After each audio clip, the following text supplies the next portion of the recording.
నాగులుప్పలపాడు మండలం చదలవాడ గ్రామంలో వేంచేసి ఉన్న శ్రీ రఘునాయక స్వామివారి వార్షిక కళ్యాణోత్సవంలో భాగంగా ఉదయం స్వామివారికి దశవారోహణం జరిగింది.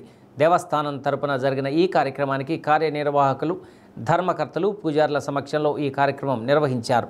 ఇందులో భాగంగా సంతానం లేని వారికి గరుడ ముద్దుల ప్రసాదంతో వారిని ఆశీర్వదించారు. సంతానం లేనివారు ఈరోజు గరుడ ప్రసాదం తింటే సంతానం కలుగుతాదనేది ఇక్కడ అనువాది.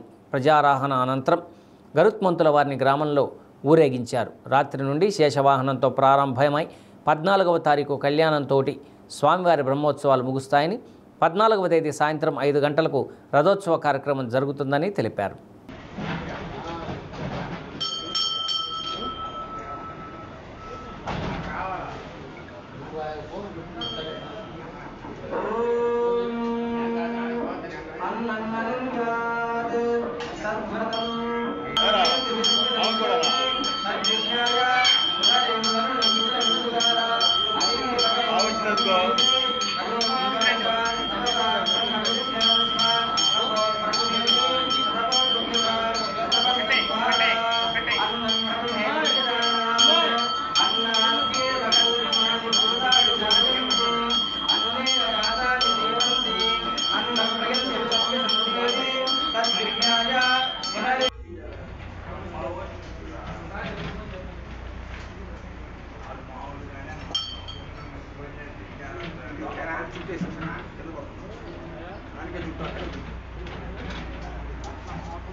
తిరిగి రావచ్చు.